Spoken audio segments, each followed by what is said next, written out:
Nessa noite, eu quero convidar você a abrir sua Bíblia, lá na carta de Pedro, 1 Pedro, capítulo 5, o versículo 10. Agnes recebeu aí o... Ok. 1 Pedro 5, 10.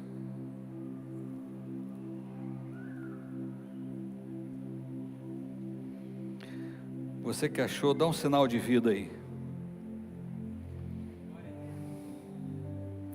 E pouca gente achou, hein? Aleluia.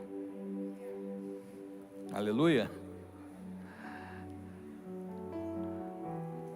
1 Pedro, capítulo 5, versículo 10, diz assim a palavra do Senhor: Ora, o Deus de toda a graça, o Deus de toda a graça, que vos convocou à sua eterna glória em Cristo Jesus, logo depois de terdes sofrido por um período curto de tempo, vos restaurará, confirmará, concederá forças e vos estabelecerá sobre firmes fundamentos.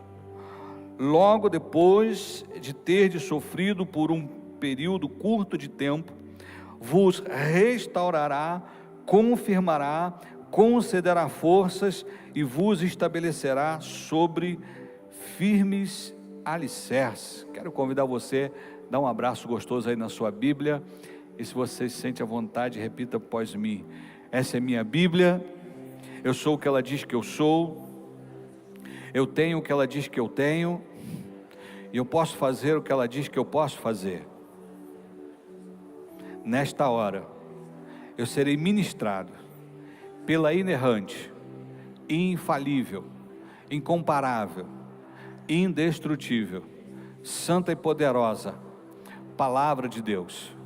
E eu corajosamente declaro: a minha mente está alerta, o meu coração está receptivo, e eu nunca mais serei o mesmo, em o nome de Jesus. Se você crê e concorda, aplauda mais uma vez esse Deus maravilhoso e soberano. A Ele toda a honra, toda a glória, todo o louvor e toda a adoração. O tema é talvez um pouco difícil de guardar, mas é muito instrutivo. Eu quero falar sobre a graça que te sustenta para a glória que te espera. Repita comigo: a graça que me sustenta para a glória que me espera. Agora você fala isso para o teu vizinho: a graça que te sustenta para a glória que te espera. Quando o grande apóstolo Pedro escreve essa epístola, ele está pensando nos irmãos, alguns judeus que se converteram, alguns gentios que estavam na região da Ásia Menor, ali perto da Capadócia, no que hoje é a atual Turquia. Ele está pensando está enviando, ele já diz isso no começo do capítulo, ele está enviando essa carta para esses irmãos, para que eles recebam conforto, para que a graça de Deus seja fortalecida na vida deles, e que eles percebam que de fato eles, apesar dos perigos iminentes, dos perigos que os cercavam, primeiro que eles não eram, a sua religião ainda não era uma religião oficial, eles eram perseguidos pelos religiosos das religiões tradicionais, eles não eram muito bem vistos também pelo Império Romano, e quem dominava toda aquela região nessa circunstância era o Império Romano.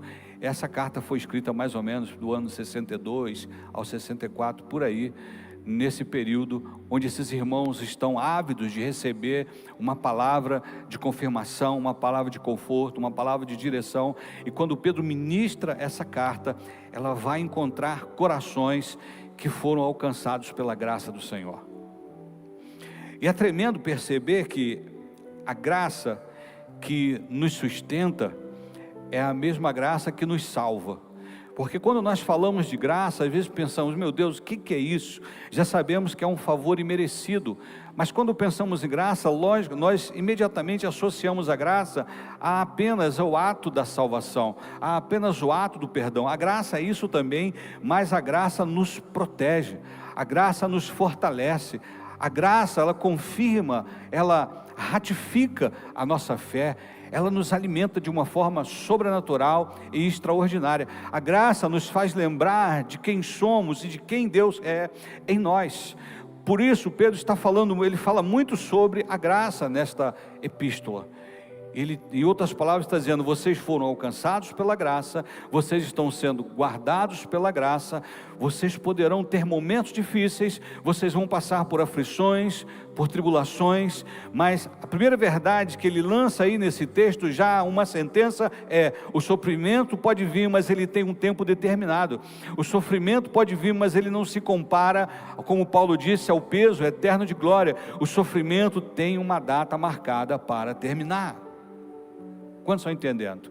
Viver sobre a graça é entender que, ainda que eu sofra, ainda que eu passe por intempéries, ainda que eu receba más notícias, ainda que eu tenha momentos de deserto, de vale, de tempestade, de escassez, quando a coisa está ruim, de enfermidade, de abandono, seja o que for, o que o texto está dizendo é que nós somos guardados pela graça, e ainda que o choro dure uma noite, a alegria vem pela manhã. O texto está dizendo que é certo que seremos consolados, confortados, guardados apesar das lutas e das dores. Muitas pessoas às vezes não conseguem perceber a luz do fim do túnel, não conseguem perceber um escape, não conseguem perceber que haverá um livramento, portanto perdem a esperança, desanimam, muitas se afastam, outras entram na bebida buscando um consolo que não vai resolver os seus problemas, pelo contrário vai aumentar. Outras simplesmente se desenfreiam e tentam viver tudo ao mesmo tempo, como se os prazeres deste mundo pudessem suprir o que só a graça pode fazer sobre nós. Mas esse texto aqui, ele tem alguns verbos interessantes que eu quero compartilhar com você nessa noite, sobre ser guardado pela graça para uma glória que nos espera. Em primeiro lugar, nós vemos a palavra restaurar. Ainda aí no texto, o texto que nós lemos diz que Deus, ele vai nos restaurar, ele restaurará. Significa isso que ele tem a cura para as suas feridas. Antes mesmo que a enfermidade viesse, Deus já havia providenciado a cura. Antes mesmo que a tribulação viesse, Deus já havia providenciado o socorro. Antes mesmo que a situação difícil aparecesse, Deus já havia providenciado o escape. Ele nunca é pego de surpresa. Por isso Deus está dizendo, não importa o que você perdeu, não importa como você foi afligido, Deus vai te restaurar, vai te regenerar, vai te levantar para você continuar a sua caminhada. Isso não é o ponto final, é apenas o fim de um capítulo, mas não é o fim de uma história. É o virar de uma página, mas não é o fim de um livro. Quantos estão entendendo? O sofrimento, ele pode até nos abalar, mas Deus nunca nos deixa quebrados para sempre. Ele usa o sofrimento ao nosso favor. Por quê? Porque todas as coisas cooperam para o bem daqueles que amam a Deus. Permita que a graça do Senhor te restaure. Quando a gente olha para a vida de José, por exemplo, ele se enquadra perfeitamente em todos esses verbos que eu vou compartilhar com vocês. Foi alguém que perdeu a companhia do seu próprio pai, por ter sido vendido como escravo pelos irmãos, perdeu a sua liberdade como um cidadão livre, queridinho do papai. Ele perdeu a convivência com os amigos da sua geografia, e ele é levado para o Egito como escravo, até quando está bem estabelecido, ser caluniado e perder a sua liberdade sendo preso. Mas tudo o que aparentemente poderia ter uma aparência de desgraça ou de infortúnio na vida de José, na verdade estava contribuindo para moldar o seu caráter, fortalecê-lo para que ele fosse preparado para o palácio.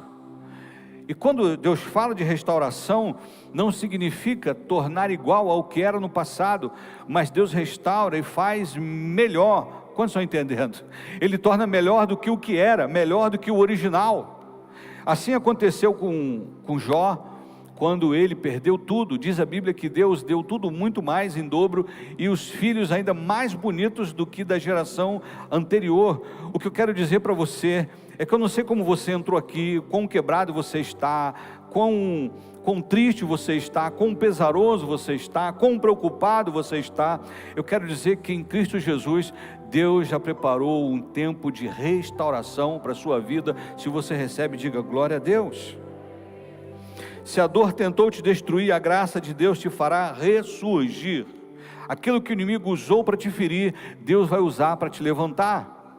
Sabe, aquilo que pode ser um trauma, Deus vai usar como trampolim. Aquilo que podia ser o inimigo usar na tua vida para te marcar, te paralisar, deixar você caído, é exatamente isso que Deus vai usar para te lançar, te catapultar, te lançar para um outro nível. Se você está entendendo, diga glória a Deus. Eu estava vendo a história da Tramontina. Eu esqueci o nome agora da proprietária, a matriarca da família. Ela tinha 3 filhos, seu marido e mais 3 filhos. Em 1939, quase que eles fecharam as portas, porque eles foram surpreendidos pela morte do filho mais velho. O pai ficou tão triste que adoeceu e pouco depois morreu. E pouco depois da morte do pai, morreu o filho do meio. Quando pensava que não ia piorar, morre o filho do meio. E aí só sobrou ela e mais o filho que nessa altura já tinha uns 14 anos. Ela podia dizer assim, sabe, eu vou vender essa fábrica, eu vou parar com esse trabalho, e eu vou curtir a minha dor, eu vou viver me lamentando, eu vou esquecer de qualquer promessa, de qualquer coisa que esteja à minha frente. Mas não, ela decidiu tocar a empresa de forma poderosa. E quando os funcionários chegavam, na época ela tinha apenas 13 funcionários, quando os funcionários chegavam para trabalhar, ela já estava lá. E quando eles saíam, ela continuava lá.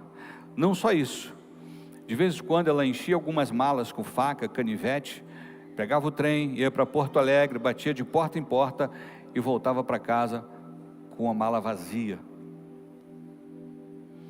E quando ela começou a fazer essas viagens, o filho mais novo, o caçula, foi crescendo e começou a administrar a empresa junto com ela, para ajudar os funcionários. Lembra, eles tinham 13 funcionários. Ela tinha uma propriedade, a empresa tinha uma propriedade grande, e dividiu aquela propriedade em 13 lotes, e deu um lote para cada um dos cooperadores, dos funcionários, para motivá-los, incentivá-los, para que eles pudessem realmente entender qual era o propósito e vestir a camisa. Irmãos, essa empresa hoje é uma empresa multinacional, bilionária. Talvez na casa de muitos de vocês, se não de todos aqui, há alguma coisa da Tramontina, uma panela, uma faca, um utensílio doméstico, uma empresa que se levantou quando todos achavam que ela não se levantaria, uma mulher que deu a volta por cima quando as mortes se aproximaram e diziam para ela desistir. O que eu estou dizendo para você é que Deus tem um tempo de restauração. O que o olho não viu, o ouvido não ouviu, o coração nunca sentiu, é o que Deus tem preparado para você. Para cada tempo de desonra, haverá um tempo de dupla honra. Se você crê, diga glória a Deus, aleluia. Assim como Deus restaurou a sorte de Jó, Deus restaurou a sorte de José, Deus vai restaurar a sua sorte. Se você crê, diga aleluia. O texto diz também que Deus confirmar a sua fé e a sua identidade nele. Algumas pessoas permitem que os problemas a deformem. Vou repetir, algumas pessoas se permitem serem deformadas pelos problemas, se tornam amargas, se tornam invejosas, caluniadores, não têm alegria no sucesso do outro por causa dos seus próprios fracassos. Pessoas que são deformadas pela dor porque não entenderam o propósito da graça de Deus. Quando você está debaixo dessa graça poderosa, ainda que você ore 3 vezes e Deus diga não, você vai dizer como Paulo: a tua graça me basta, porque o seu poder se aperfeiçoa na fraqueza. Então quando sou fraco, aí é que eu sou forte. Mas Deus confirma a sua fé, Deus confirma a sua identidade em Cristo, quando vem as adversidades, quando vem os momentos difíceis, e as pessoas pensam: agora ele vai deixar abandonar a sua fé. Talvez como a esposa de Jó: abandone a sua fé, abandone a esse Deus. Em pleno século 21, nós temos pessoas que estão perdendo uma série de coisas por causa da sua identidade. Eles estão determinados a viver debaixo dessa graça, porque eles sabem que ainda que roubem bens, ainda que roubem o que quer que for, ainda que roubem a sua liberdade, eles têm uma identidade em Cristo, porque eles não abrem mão da graça que os guarda, porque eles sabem a glória que os aguarda. Quantos estão entendendo? Em certa ocasião, um dos colegas de infância, ele teve uma experiência na igreja. E aí, depois daquela experiência, ele teve uma série de imprevistos, de coisas ruins que aconteceram na vida dele.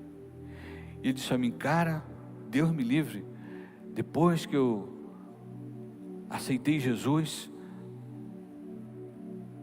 um monte de coisa ruim me aconteceu.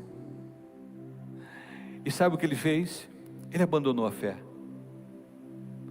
Porque quando a pressão veio, e exatamente o que o inimigo queria, que ele fosse deformado pelos problemas, e não formado pela graça, pela dor, pelo sofrimento. É verdade que nós vivemos uma cultura que a gente vive fugindo da dor e buscando o prazer. É o que move a humanidade: fuga da dor, busca pelo prazer. Mas é verdade que em Cristo Jesus o sofrimento nos aperfeiçoa. Não se trata de um sadismo, um masoquismo, mas se trata de uma experiência poderosa que torna você mais maduro, torna você mais humano, mais empático, mais simpático, mais amoroso, mais humilde. Por que, pastor? Porque haverá um tempo, e esse tempo é hoje, em que o sofrimento vai revelar quem realmente somos e quem realmente confiamos. Quem nós somos diante do sofrimento e em quem nós confiamos.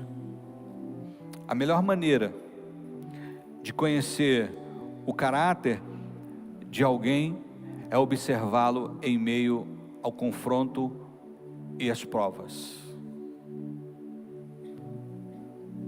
Alô? Você está aqui? O confronto e a prova, ela pode revelar quem você é e em quem você confia. Estamos juntos? A todo tempo ama o amigo, e na angústia nasce quem? Um irmão. O irmão nasce e o falso amigo foge, como os falsos amigos do filho pródigo. Quando chegou a escassez, lá estava ele sozinho, tomando conta de porcos, porque aquele momento, aquela dificuldade, revelou que o seu verdadeiro amigo estava aguardando por ele em casa. Quantos estão aqui? Não permita que a dor te deforme. Pelo contrário, deixa a dor te moldar à semelhança do Senhor Jesus. Eu conheço pessoas que são amargas, pessoas que têm dificuldade de se relacionar, porque estão marcadas pela dor. Os traumas não se transformaram em trampolim, mas se transformaram em âncoras, que mantêm a pessoa no mesmo lugar o tempo todo. Hoje é tempo de restauração. Se você está entendendo, diga a Deus, é tempo do Senhor confirmar a sua identidade nele. Interessante, a aprovação não define quem você é, mas confirma o que Deus já disse sobre você. Pedro teve uma experiência, o Pedro da carta, né? Ele teve uma experiência terrível, porque quando tudo estava bem, ele disse: Senhor, só por cima do meu cadáver, jamais te negarei, jamais, jamais, Jesus, jamais. Até que chegou a prova.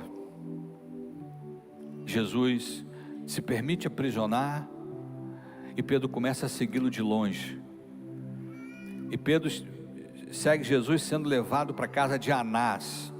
Depois da casa de Anás, Jesus vai para a casa de Caifás. Lá na casa de Caifás há uma fogueira no pátio da casa. E Pedro se aproxima da fogueira e as pessoas ali identificam Pedro. E por 3 vezes ele faz questão de dizer que não era discípulo de Jesus.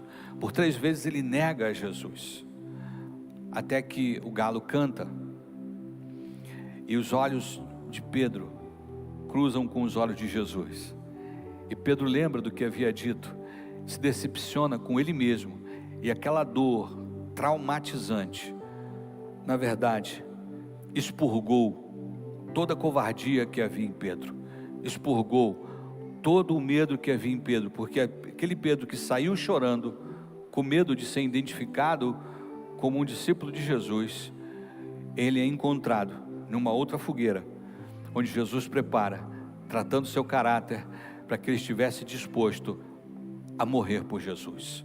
Ele nunca mais foi o mesmo, e ele não foi conhecido como Pedro o traidor, mas ele é conhecido como aquele que recebeu a chave da igreja do Senhor Jesus Cristo. Quantos estão entendendo? O apóstolo Pedro não foi conhecido como Judas, mas ele foi conhecido como aquele que deu a volta por cima, como aquele que se tornou um dos principais líderes da igreja. Por quê? Porque ele foi restaurado e a sua identidade como discípulo foi confirmada. O que Deus está dizendo: eu quero confirmar essa identidade em você.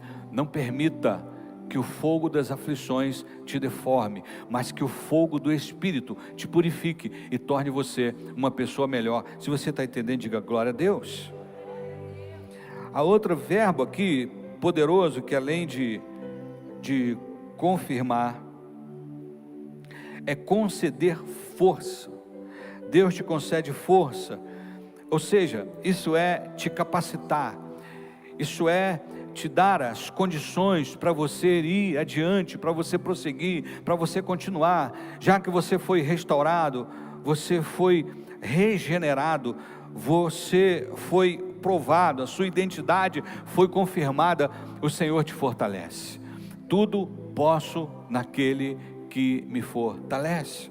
É interessante entender que a dificuldade vem, mas isso não torna você mais fraco. Um momento de dificuldade, um momento de enfermidade, um momento de prova, um momento onde as coisas estão difíceis, não significa que você está mais fraco.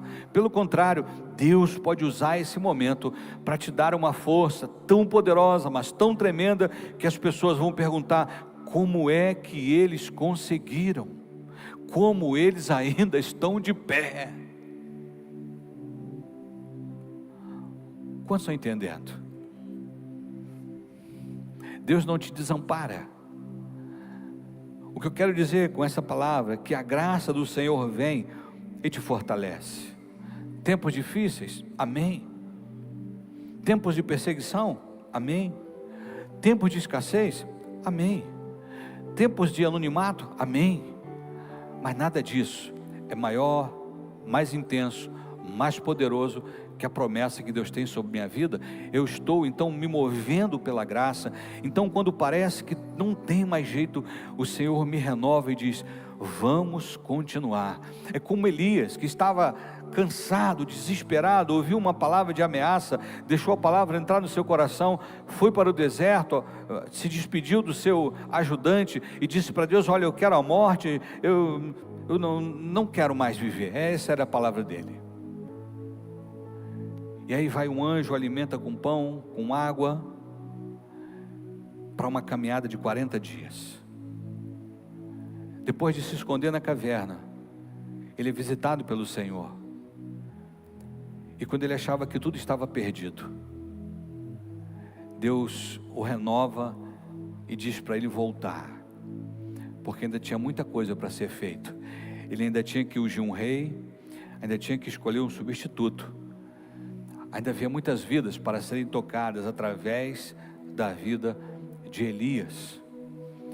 Há momentos em que o inimigo vai dizer para você: ponto final. E você pode dizer: ponto final desse capítulo, mas tem um capítulo novinho que Deus tem para a minha vida. Deus está me fortalecendo para um novo capítulo. Imagine a história de Caleb. Caleb cheio de gás aos 40 anos, 40 e poucos anos, e aí 40 anos, por causa dos incrédulos, ele teve que esperar mais 45 anos, ele já está agora com 85 anos, e ele se vira para Josué e diz: eu quero a parte que me foi prometida, mas tem inimigos lá, é difícil, eu ainda estou como há 45 anos atrás. Eu, com esses 85, eu estou com a força de um garotão de 40. Eu estou com disposição, eu estou renovado, eu estou firme. Quantos estão entendendo, irmãos? Quando você se move pela graça, não é uma questão de idade, é uma questão de propósito. Não é uma questão de quem você vai encarar, é a questão de quem está te garantindo. Não é uma questão de quantos desafios você vai ter que superar, é a questão de quem está te fortalecendo. Então você e Deus formam a maioria. Se você está entendendo, aplaude esse Deus maravilhoso em nome de Jesus.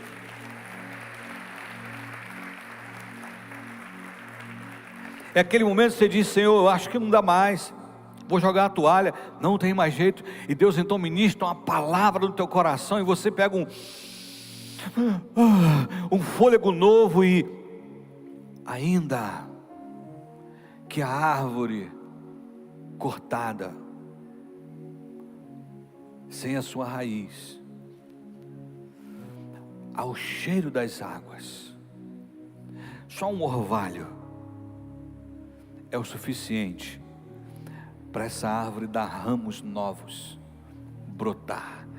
É o que Deus está dizendo. Às vezes parece que você foi cortado, não tem mais jeito, está desconectado, e Deus sopra sobre você: ainda vem muita coisa boa aí, ainda não acabou, ainda não acabou, vem coisa boa aí.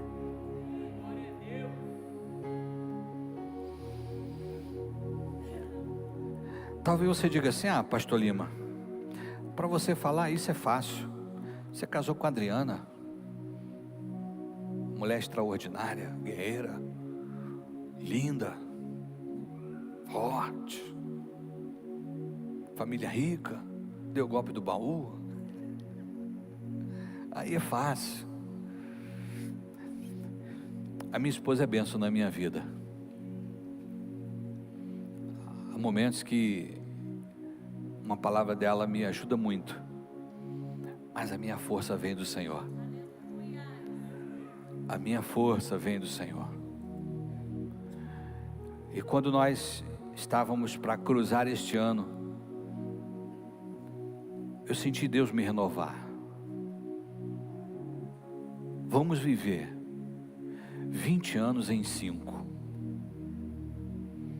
20 anos em 5. Nós vamos terminar esses 5 anos em 29. Mas quando chegarmos em 30, num calendário profético e temido, nós vamos perceber o quanto nós avançamos em 5 anos, que não havíamos avançado em 20 anos. Quantos estão aqui? Mas você tem fôlego para isso? Hoje você tem 55, daqui a pouco vai fazer 56. E você chegou aqui há 20 anos atrás, com 35. E eu quero dizer para você que, se depender do meu ânimo, da força que Deus tem me dado, eu estou como há 20 anos atrás. Deus tem me fortalecido, e eu creio que nós veremos os 20 anos em 5 anos, uma aceleração, uma explosão, um romper em todos os níveis e áreas, porque eu acredito que este tempo é o tempo que Deus vai nos conceder forças sem medida, uma força poderosa para dizer: não, vocês não estão lutando sozinhos. Vocês não estão lutando sozinhos. É essa graça que nos fortalece. É como Paulo disse em Filipenses 4,13: tudo posso naquele que me fortalece.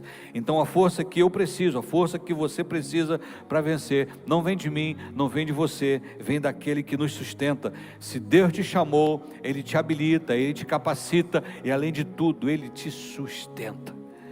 Eis que eu te sustento pela minha destra. E quando Deus estende a sua mão para abençoar, nada nem ninguém pode parar. E quando Deus diz: levanta, levanta, ninguém pode te prender lá embaixo, porque, como diz a oração de Ana, Ele pega o pobre lá do monte do monturo, quer dizer, do monte de M, e o faz assentar entre os príncipes. E é isso que Deus tem para a sua vida. Se você crê e recebe, aplauda mais uma vez a esse Deus maravilhoso. A Ele toda a honra, toda a glória. Deixa Deus te fortalecer como graça. Não é porque você é bonitinho, não é porque você é mais inteligente, não é porque você estudou mais, é porque Deus disse: eu escolhi você, e a minha graça te basta. Vai nessa tua força. Sabe, há momentos na nossa vida que a gente precisa se sentir que não tem saída, para entender que realmente foi um milagre. Você lembra do que Deus fez com Gideão, quando disse: vai nessa tua força, o Senhor é contigo? Mas como assim, Senhor, o Senhor é contigo? É comigo? É você mesmo, vai nessa tua força, varão valoroso. Toca a trombeta aí. E ele toca a trombeta, que é o chofar, na verdade. 32 mil homens aparecem. E quem é esse cara que está tocando, cheio de unção? É Gideão. Parece que ele vai conduzir a gente aí. E Gideão, cheio da unção, assume a liderança. E Deus diz assim: 32 mil, tem gente pra caramba, eles vão pensar que foram eles.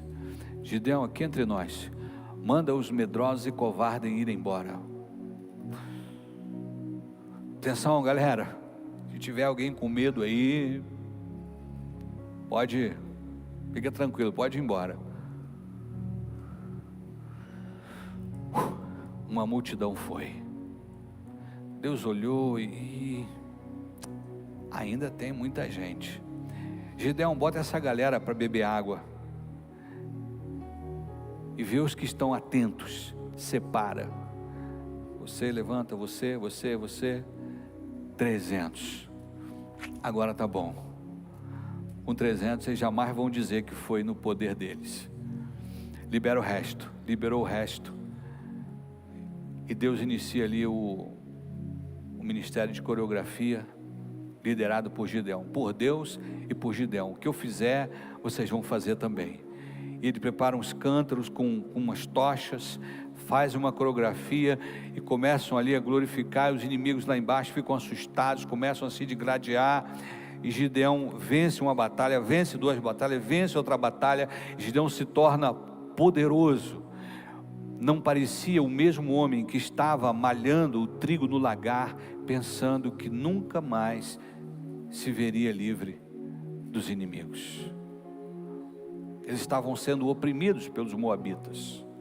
Eles, quando iam colher, os inimigos iam lá e tomavam tudo. Então ele estava escondido, meio que sem esperança. E Deus pega aquele homem, como quem estava num beco sem saída, e diz: ei, até agora não tinha saída, mas a saída sou eu. Olha para o teu vizinho e diga: a tua saída é Deus. Deus é a tua saída. Fala com voz profética, esse irmão precisa ouvir. Fala para ele: Deus é a tua saída. Lembra daquela história de um rei injusto que estava querendo incriminar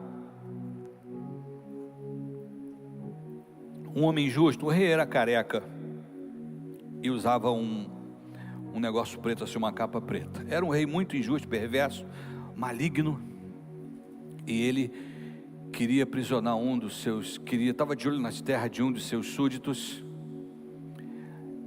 e ele inventou lá uma calúnia, e chegou o dia de julgar o seu súdito. Para fingir que era bonzinho, ele pegou 2 papéis, disse assim: senhores, para mostrar que eu sou uma pessoa justa e de fé, eu vou escrever 2 sentenças aqui nesse papel: culpado e inocente. E eu vou colocar aqui, para que se esse homem que está sendo acusado, se ele for culpado, ele vai ser condenado. Mas se ele for inocente, Deus irá livrá-lo. Então, certo de que estava tudo ganho, ele escreveu nos 2 papéis: culpado. Num papel ele escreveu culpado, no outro ele escreveu culpado. Ele embolou os papéis e colocou assim, para que todos pudessem ver os papéis. E ele, com um sorrisinho no rosto, disse: bom, agora o acusado pode escolher um dos papéis. E aquele homem então pediu para se aproximar. Vossa Excelência, eu posso me aproximar? Pois não? E aí aquele homem se aproximou e engoliu um papel. Todo mundo ficou assim: mas como, o rei? Ele disse: Senhor, acabei de engolir a minha escolha, revele a outra, por favor. Entendeu? Eu acabei de engolir a minha sentença, a minha escolha, por favor, revele a outra. E como na outra estava escrito culpado, ele foi absolvido. É possível que no mundo espiritual, alguns capirotos estão olhando para vocês dizendo assim, igual o abutre, a qualquer momento ele vai parar, cair, ele já está sem forças. Mas é nesse exato momento que, quando parece que não tem mais jeito, Deus entra com a intervenção e o milagre acontece, para que todos vejam, saibam, juntamente identifiquem que a mão do Senhor fez isso. E você pode dar glória a Deus, glória a Deus, glória a Deus, glória a Deus. O milagre está por vir. Se você crê, aplaude esse Deus maravilhoso. Recebe a força do Senhor. O texto diz de Pedro, que nós lemos: o Deus de toda graça, que vos convocou à sua eterna glória em Cristo Jesus, logo depois de terdes sofrido por um curto período de tempo, vos restaurará, confirmará, concederá forças e vos estabelecerá sobre alicerces firmes. O que significa isso, pastor? Significa que, além do livramento, Deus vai te colocar num nível de solidez, num nível de fundamentos inabaláveis. Quando eu falei de José, José teve um livramento extraordinário, porque mesmo lá na prisão, quando parecia que tudo estava perdido, 2 anos se passaram, o copeiro foi restituído no seu cargo, e José estava lá esquecido na prisão, e aí Deus entra com a intervenção, dando sonhos a Faraó. Ninguém conseguiu revelar o sonho de Faraó, e aí o copeiro, meu Deus, lembrei do meu pecado. Meu Senhor, tem um jovem lá na cadeia, que ele tem o dom, ele interpreta sonhos, e certamente ele vai interpretar os seus sonhos. E aí mandou chamar José. José estava lá, fizeram a barba de José, colocaram uma roupa nova para José, e José se apresenta diante de Faraó. Da prisão para o palácio. José está no palácio, e o rei conta o sonho, José dá a interpretação, e José disse: olha meu rei, se eu fosse o senhor fazia assim, assim, assim, assim, agora o senhor escolhe alguém para governar e para dirigir esse período dos 7 anos de bonança, porque virão certamente 7 anos de escassez. Faraó olha para ele, Zafenate Paneia, você é o cara. Atenção, senhores, a partir de agora, ninguém vai fazer nada sem o consentimento de José. Abaixo de mim é José, acima de José, só eu. E José foi levantado como um governador mais poderoso da história do Egito, que não livrou apenas o povo do Egito, mas livrou toda a sua família e povos circunvizinhos.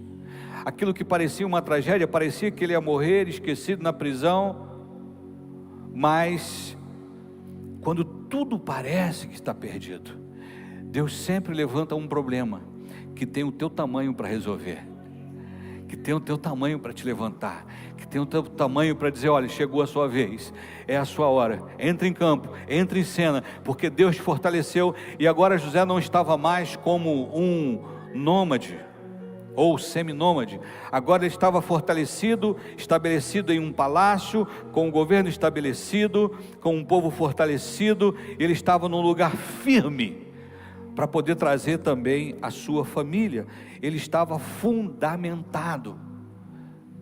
É isso que Deus quer fazer na sua vida, te fundamentar. Por quê?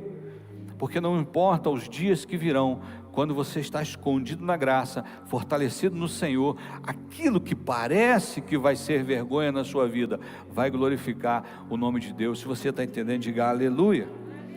O sofrimento pode até sacudir, mas quem está afirmado em Cristo jamais será destruído. Não importa o que venha contra você, Deus já determinou que você vai ficar de pé. O sofrimento é temporário, portanto não desiste, que a graça te sustenta, e quem persevera no processo, recebe a promessa, vive a promessa. Talvez você diga assim: eu acho que já passou o tempo.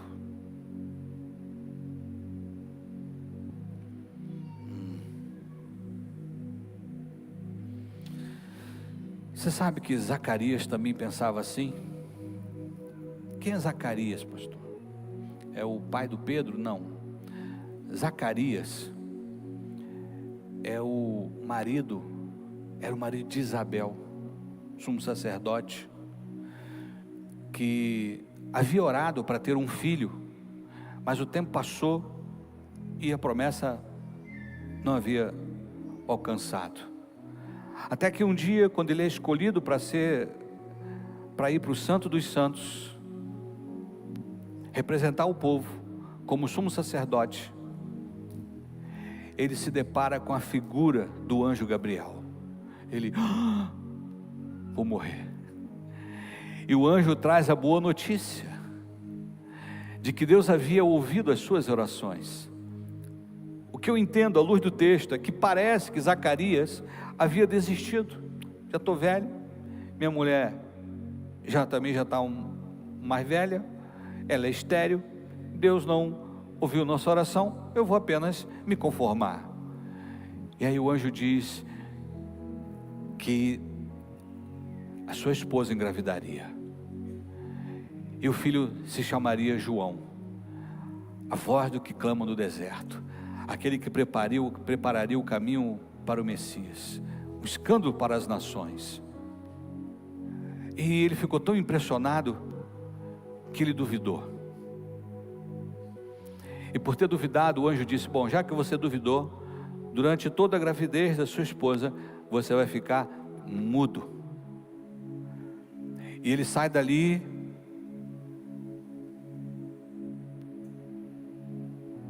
todo mundo, ele está assim, e o pessoal, ele viu alguma coisa, ele viu alguma coisa, ele viu alguma coisa.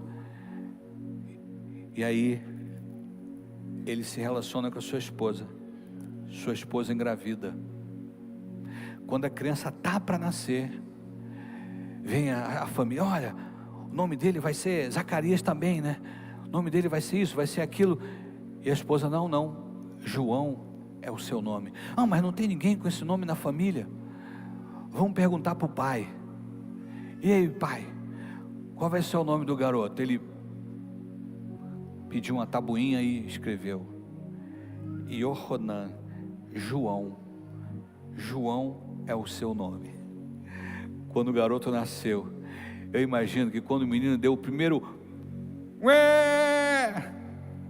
grito, o primeiro choro, a boca de Zacarias abriu e ele começou a profetizar. Parecia que tudo estava perdido, mas João Batista estava a caminho, apesar do tempo que passou. Eu não sei se você está entendendo, o tempo não é maior do que a promessa. E quando Deus disse: vai acontecer, mas espera aí, mas como assim? É essa graça maravilhosa que está dizendo: não se impressione com o tempo, eu vou te colocar numa posição firme, para que todos vejam o que eu estou fazendo na sua vida, porque essa graça que te guarda, revela a glória que te aguarda, a graça que te sustenta para a glória que te espera. O que te espera é a glória, porque na graça você já está. Então é aquela glória que Paulo viu, é a glória que Pedro está falando aos seus irmãos. Ele diz: olha o versículo 8. Você achou o 8 aí? Você achou o 8? Vamos começar do 7. Coloca na tela aí, jovem. 5:7. Imagina Pedro escrevendo isso para você. 1 Pedro 5:7.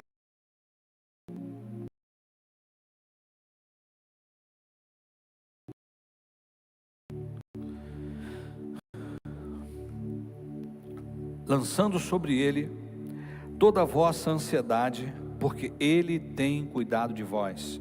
8. Sede sensatos e vigilantes. O diabo, o vosso inimigo, anda ao derredor como leão rugindo, procurando a quem devorar. 9. Resisti-lhe, permanecendo firmes na fé, conscientes de que os irmãos que tendes em todo o mundo estão atravessando os mesmos sofrimentos. Aí vem o 10. Ora, o Deus de toda a graça que vos convocou à sua eterna glória, vos convocou à sua eterna glória em Cristo Jesus, logo depois de terdes sofrido por um período curto de tempo, vos restaurará, confirmará, concederá forças e vos estabelecerá sobre firmes alicerces. Sabe o que a palavra está dizendo? Esse sofrimento tem um tempo certo. Você já foi convocado para viver aquilo que Deus tem para a sua vida. O inimigo, ele pode colocar laços e embaraços para te aprisionar, para te derrubar. mas você tem um Deus mais poderoso. Se você crê nisso, fique de pé, aplauda esse Deus maravilhoso, esse Deus de toda graça, toda honra, toda glória seja dada a Ele. Pastor